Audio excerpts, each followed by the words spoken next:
नीरू की है। पंजाब की नीरू की शादी दिल्ली के राहुल से होती है।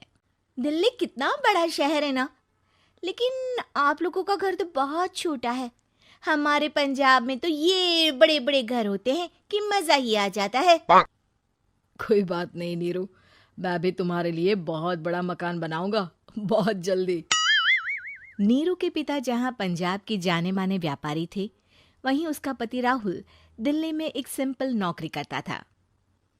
माँ, यहाँ तो घी मक्खन इतना महंगा है कि क्या बताऊं। मैं तो तरस ही जाती हूँ घी खाने के लिए। नीरू की माँ को ये सुनकर बहुत दुख होता है। मेरी बेटी को घी नसीब नहीं हो रहा है और ये बहू यहाँ बैठकर घी में शक्कर डाल रही है। देख वनिता, मैं साफ कह रही हूँ, इस घर में जितना घी आएगा उतना ही मेरी बेटी के घर दिल्ली भी जाएगा। अरे ये क्या बात होती है माँ जी? बेटी का उतना ही करो जो अच्छा लगे। अब क्या मायके से घी और मक्खन तक की सप्लाई करोगी आप? हाँ, मेरी बेटी किसी चीज को तरसे मुझसे बर्दाश्त नहीं होता। अब क्या था, नीरू के मायके में 2 किलो घी आता तो 2 किलो दिल्ली जाता नीरू के पास। एक दिन, माँ बड़ी गर्मी पड़ती है दिल्ली में। इस घर में तो एक ही एसी है और वो भी ड्राइंग रूम में। सारा परिवार एक ही कमरे में सोता है। हाँ बेटा, वो तो हर घर की कहानी है। यहाँ भी एक ही एसी है। अरे बिल इतना आता है कि क्या बोलूं। तभी वहां राकेश आ जाता है। माँ, थोड़ी देर में यहाँ कुछ प्लम्बर आएंगे मेरे कमरे में एसी लगाने। जरा ध्यान से लगवा देना ना माँ। ओए, ऐसे कैसे तेरे कमरे में एसी लगेगा? हाँ राकेश, एक बार बात तो कर लेता। अरे पापा, वो वनिता को गर्मी में नींद नहीं आती। ड्राइंग रूम में सबके साथ सोने में वो अनकंफर्टेबल है, इसलिए। अरे पूरे परिवार के साथ वहां तेरी बहन नीरू भी तो सोती है। वो नहीं हो रही क्या अनकंफर्टेबल? समझ रहा है ना? अगर एसी लगेगा तो एक दिल्ली में तेरी बहन के कमरे में भी लगेगा, तभी तू लगा सकेगा। राकेश वनिता को सारी बात बताता है। वनिता करती भी क्या, मन मार कर बैठ जाती है। माँ, ये लोग ठीक नहीं है, क्या करूं मैं? अरे बेटी, यहाँ आ जा, तू यहाँ आकर रह ले। अरे छोड़ दे ऐसे पति को। कैसे छोड़ दूं माँ? समाज क्या कहेगा, लोग क्या कहेंगे? वैसे भी मेरा एक बेटा है मयंक। अरे हटा बेटा, तेरी उम्र ही क्या है, इतनी परेशान रहेगी तो काम कैसे चलेगा। खैर, बात आई गई हो जाती है। माँ को लगता है कि नीरू ठीक है, तो वहीं नीरू के मन में एक ही लाइन चल रही होती है, यहाँ आजा। माँ ने तो बोल ही दिया है कि यहाँ आजा। बस मयंक थोड़ा सा बड़ा हो जाए, इन गरीबों को छोड़कर मैं वापस माँ के पास ही चली जाऊंगी। वो इसी सोच में बाजार में चल रही थी कि मैम, आपका दुपट्टा जमीन को छू रहा है। नीरू जैसे ही उस लड़की की तरफ देखती है, देखती ही रह जाती है। हाय रे, कितना सुंदर लड़का है ये। अब क्या हुआ? मैंने कहा आपका दुपट्टा। तो खुद ही उठाकर दे दो ना। लड़का समझ जाता है कि नीरू उस पर फिदा हो चुकी है। वो उससे उसका नंबर लेकर चला जाता है। अब क्या था, नीरू और रोहित में लगातार बातें होने लगती है।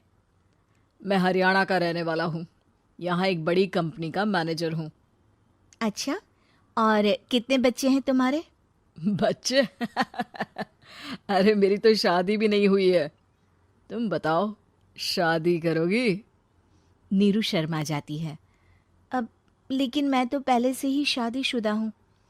मुझे फर्क नहीं पड़ता, बस तुम शादी कर लो, भाग चलते हैं। बहुत पैसे वाला हूं मैं, हमेशा खुश रखूंगा तुम्हें। नीरू रोहित से मिलकर सारा प्लान बना लेती है और फिर एक दिन घर से भाग जाती है। दोनों शादी कर लेते हैं। शादी के बाद, क्या बात है नीरू, तुम्हें परेशान सा देखता हूँ, सब ठीक तो है ना?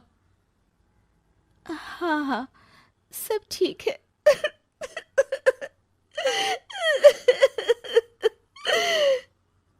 ये कहते कहते ही वो रोने लगती है।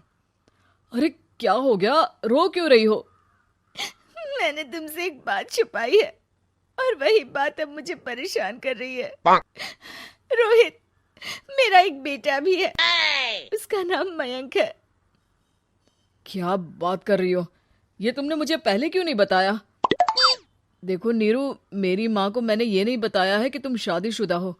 बच्चा मैं मैनेज नहीं कर पाऊंगा।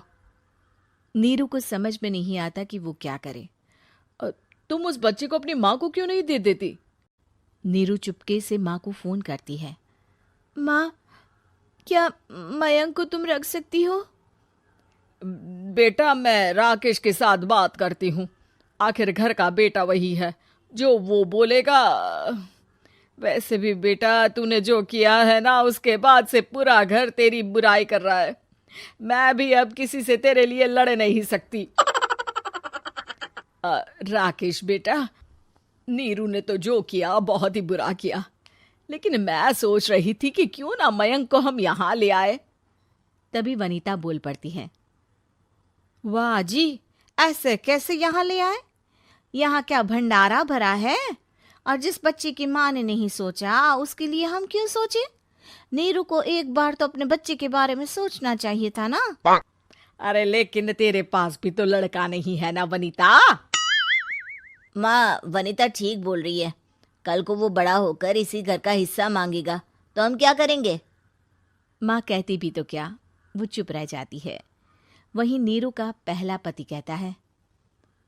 माँ, अगर आज भी वो वापस आ जाए तो मैं उसे माफ कर दूंगा। बेटा, गरीबी चीज ही ऐसी है, क्या करेगा? तू तो अब मयंक का सोच। वो बेचारा तो बिना माँ का हो गया। मयंक के खातिर तू दूसरी शादी कर ले बेटा। लोगों के लाख समझाने के बाद नीरू के पहले पति की शादी रिद्धि से हो जाती है, जिसके पहले पति से 2 बच्चे होते हैं। देखो जी, मैंने शादी सिर्फ बच्चे के खातिर की है। मैंने भी शादी सिर्फ बच्चों के खातिर की है। वहीं नीरू के दूसरे पति के मन में ये बात घर कर जाती है कि नीरू एक मासूम बच्चे को उसके खातिर छोड़ कर आई है।